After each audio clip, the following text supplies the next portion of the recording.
I I never thought I would get this cold. And as a self-proclaimed self-improvement expert and just a man at the end of the day, a man who goes through things, not even I could prepare myself for the story I'm about to tell you guys. This situation really taught me that loyalty has nothing to do with the past. No matter how much you make someone invest into something, no matter how much you make someone do to prove they're loyal, it doesn't matter. The only thing that matters is the present. I'm making this video in the hopes that other men who fall in a situation like this, or even have went through something like this before, can realize they're not alone. Like, this shit happens to the best of the best.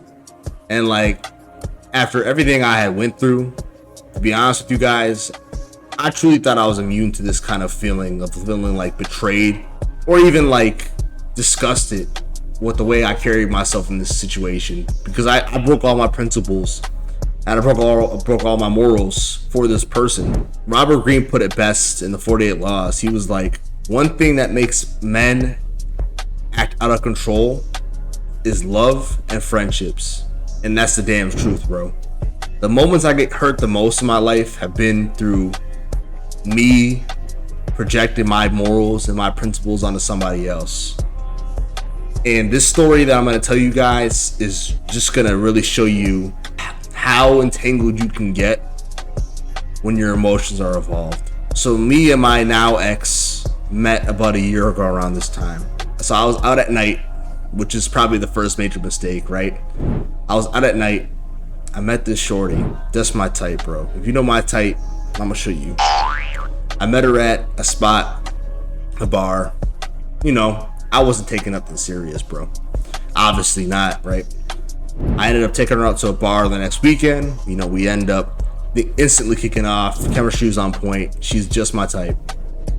Long story short, around June of 2024, I started noticing red flags about this girl. I started realizing that she wasn't who I really was picturing for myself. There was sneaky, deceptive things she was doing to me. I didn't want to see them because I was just making an excuse of like, hey, that isn't my girlfriend, so why should I even care? But I failed to realize that even though it may not have been my girlfriend at the time, the fact of the matter is I was still investing money, time, and energy into this person. And the fact that I didn't put any sort of boundaries on how much I was doing that ultimately, you know, put me down into the rabbit hole. So there was one night before I went to New York City where I went up and picked her up. We went out to get a drink. She put me on Do Not Disturb for the first time ever. Like, you know, I would check the message thread and it said, you're on Do Not Disturb. I thought that was hilarious because it's like, why are you having me on Do Not Disturb for the first time? Long story short, the next night I go to New York City, back on Do Not Disturb. Come to find out later that weekend, after arguing with her, like, hey, for the first time ever, like, what are you up to type shit, what's going on? Tells you she's talking to her ex. That right there should have been the end of it. That should have been like the moment I just put an end to that and said, you know what? You need to go deal with that goofy dude. It's not for me. But unfortunately, things spiraled. Multiple instances of something like this happened similarly. I kept giving her the benefit of the doubt. She kept telling me sweet nothings in my ear to the point where I believed her, right? So it came to a point in time where around September 2024, she started acting weird. It was like the first time I noticed things started acting totally different from the relationship. It was a certain tone in her replies, a certain look in her eyes that really showed me what I didn't want to see, which was the real her. So eventually we got into an argument, and long story short, after kind of thinking like, you know, I was the fault, I was the problem, I was the reason why things weren't working, and just buying into that, I went to her house. I'm ashamed to say this, boys, but like, low-key I begged for her to come back. Like, it wasn't like a, how most of these dudes be like, please, please, please give me a chance. It was more of like a, you know what, now that I'm hearing you say these things, I can see why you're thinking that. I know what I did wrong and I want to make sure this doesn't happen again. that was the kind of begging I would consider myself to be doing at the time. She kind of agreed that we could do it again. Kid you not, a few days later, she ghosted me. I come to find out, a few weeks later, she's back with her ex, right? So she's with her ex for about a month, right? That dude gets sick of her again. She doesn't live in the same city as me and him, so she was in a different city for a little bit. She went back there for a week to go visit family. And so she's back with him for about a month. She gets dumped by him, I assume. She comes back to me crawling. Me thinking like, all right, bitch, like I'm gonna be on your ass this time. Like, you're gonna have to prove it to me that you're gonna be able to be taken seriously. Because at the same time, I'm not gonna lie to y'all boys, I was in such a bad place of scarcity at that time. Like, I wasn't really like shooting my shot a lot. It was the middle of winter pretty much, so I didn't have a lot of opportunity to go out there and meet new people. I was trying my best, but I still fell into scarcity. And that's the biggest thing. Like, scarcity has no tolerance. Like, any man can fall into scarcity, believe it or not. You lose your job to tomorrow, you lose your girl tomorrow, you lose your whatever tomorrow, and you lose that level of confidence and belief in yourself, you could fall into scarcity for sure, no matter who you are. But at the time she came back to me crawling on her knees, you know, I ended up just telling her to come over. I did. And I just told her, like, I was drinking a lot too at the time. I told her, I said, you know what? I actually really did see a future for me and you. And the sad part was, you know, I truly believed in us more than you believed in us. And she pretty much was just telling me, like, you know what? It was always been you. I made such a bad mistake. And in my mind, she was telling me those sweet nothings again. Because I knew at the end of the day, I was a rebound.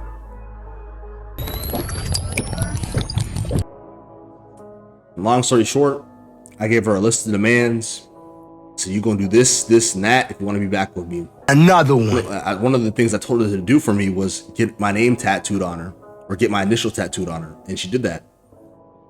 So at this time, I'm thinking like, wow, I never had a woman comply to this level to me. I never had a woman submit this much to the point where she would tattoo my name. And we're not even like that serious with each other.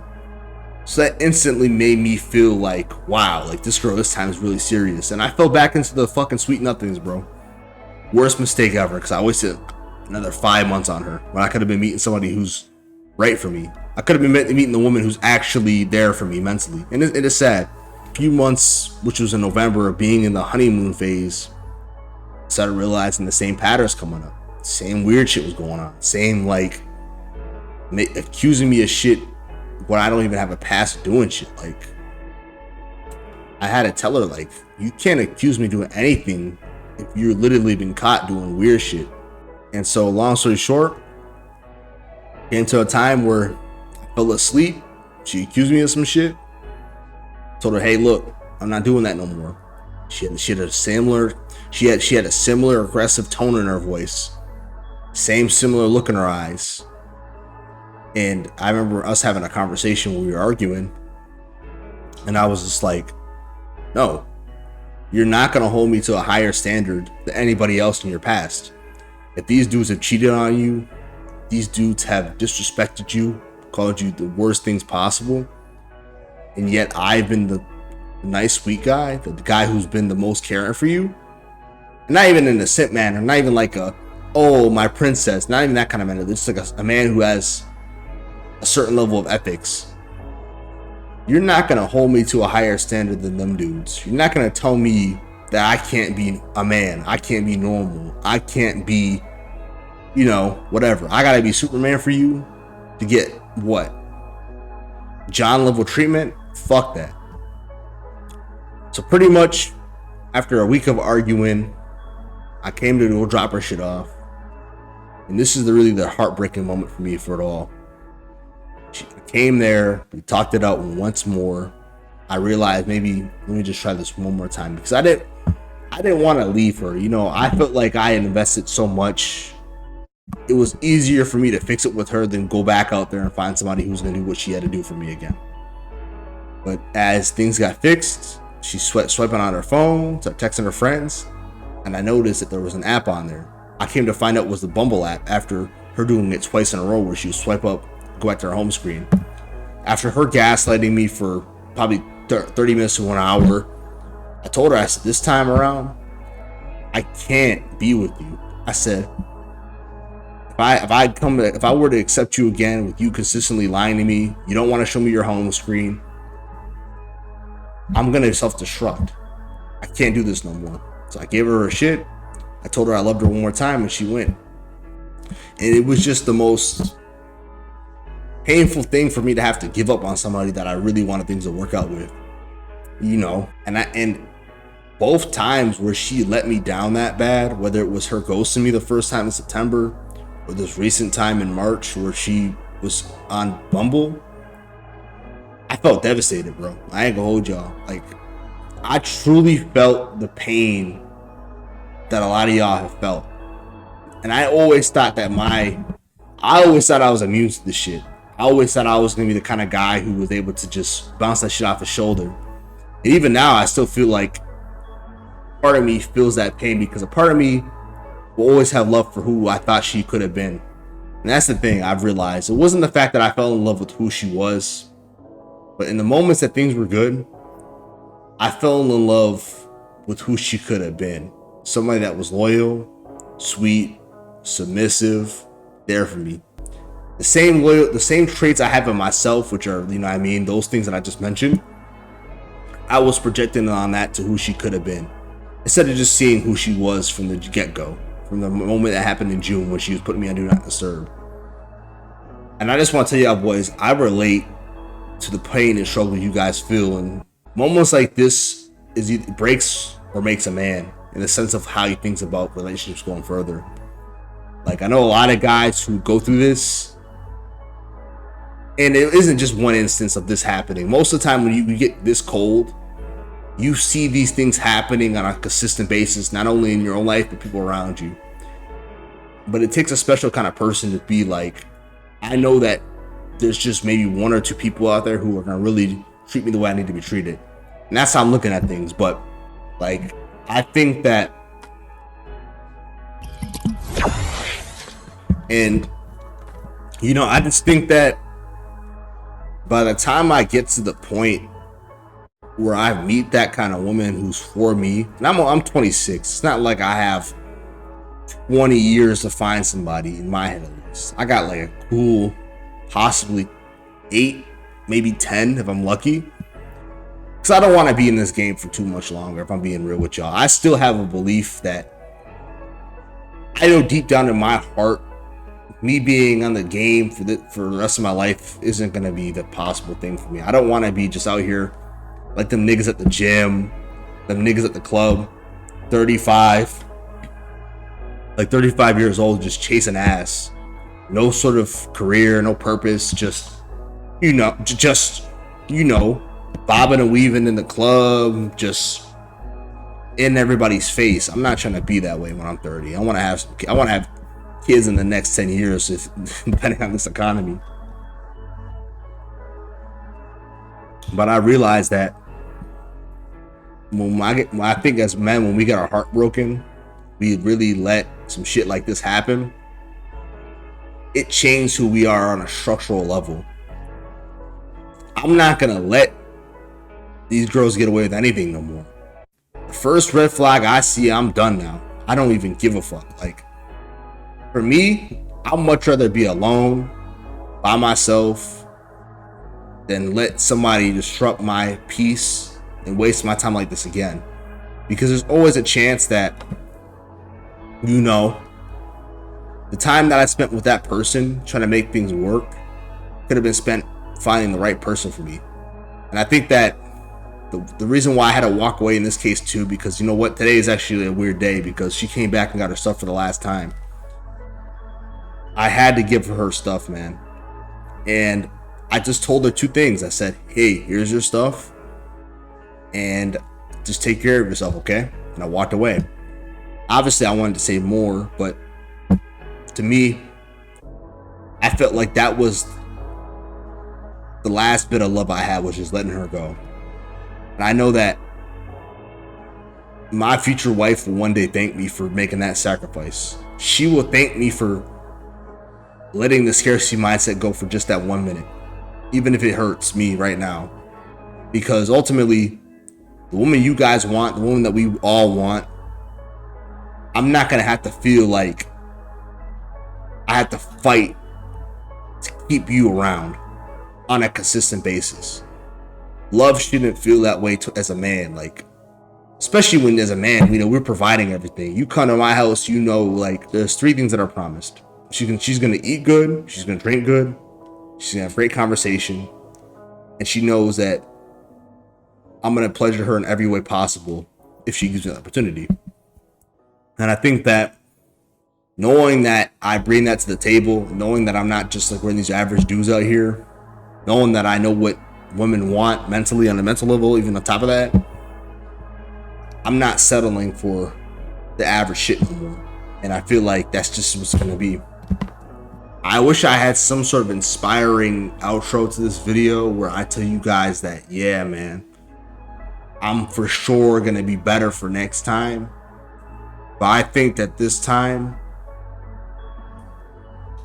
I don't know how I'm supposed to trust somebody I don't meet in a super organic way. Like, how am I supposed to trust somebody after these, situations like this? It's not just one time that this happens. It'd be like multiple times. This one really carves a knife into your mental conscience, because you're thinking like, yeah, I actually see a real long-term relationship, long-term, situation with this girl.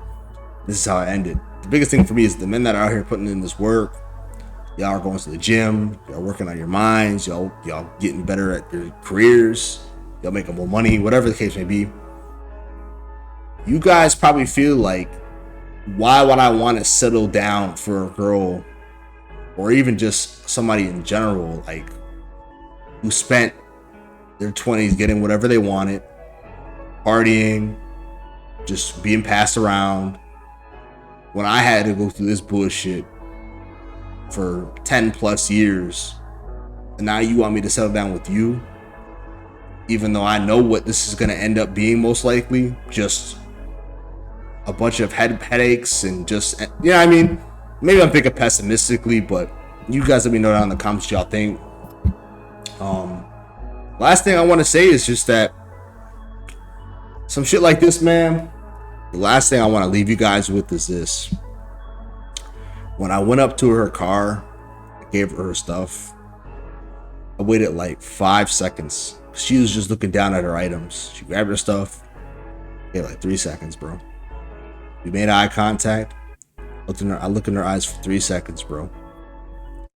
In those 3 seconds, I looked at her face, I looked into her eyes, and I realized, like, that was really never my home. Like, she never really was the one. She never really was ever mine, or we were never even a serious thing in her brain. I was always just somebody to keep her busy while she thought about her ex. Because the funny thing was, even after the second time we broke up, even the second time we broke up, and mind you, she had my name tatted on her, she still was talking about her ex from before. And I'm like, damn, play back. Fuck.